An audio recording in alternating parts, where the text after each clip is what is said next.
and so on. And the king sort of laughs, right? He just says, well, that's not a big deal. Sure, I'll give you that. And, when the first row of checkerboard spaces is filled up, it doesn't look so bad at all, right? It's just 1 on the first one, 2 on the next, 4 on the next, 8 on the next. It's just sort of a simple multiply and keep going. But then when he gets to the second row, suddenly it starts to kind of look big, right? Because it's doubling every time. And then pretty soon there aren't enough pieces of rice in the kingdom. In fact, there aren't enough pieces of rice in the world. There aren't enough pieces of rice in the universe to actually get to that last square on the checkerboard. And usually something happens at the end of this story. It's maybe the wise man loses his head or marries the king's daughter or, takes something else in return. So the problem here is that exponential growth is big, and it's two things. One is that it's big, and it's really hard for us to get our head around. But the second problem is the laughing king. You're laughing because you don't believe it's going to happen. And then it happens, and it happens a lot faster than you think. And that's really the problem. So maybe let's go to the next poll and see, and give you a little more insights here. How many computer processors do we make each year? Like right now, how many do we make?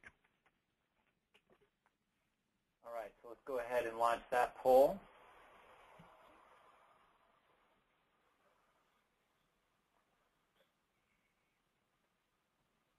All right, that's good. Now you woke everybody up. They're responding to the poll much faster this time around. All right. Thanks, everybody. I promise these aren't going to be hard questions. It's just to me it was a discovery too as we've been on this journey. All right, so we'll cut it off at about. Okay, there you go. Wow, that was a really quick one. So let's go ahead and close it out and share the results with everyone.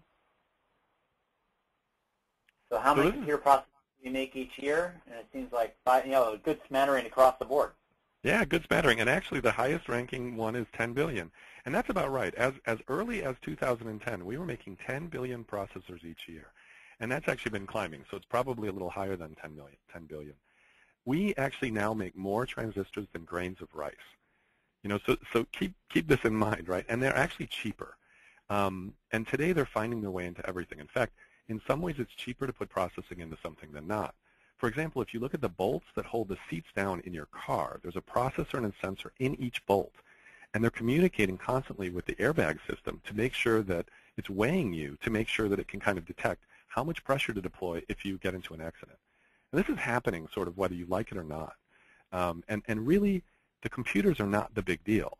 We're putting this stuff in there because it makes it easier. It's cheaper to put them in than not. The big deal is that it's sort of a supersaturated vapor. We are being surrounded by these processors everywhere, but they're not communicating yet. They're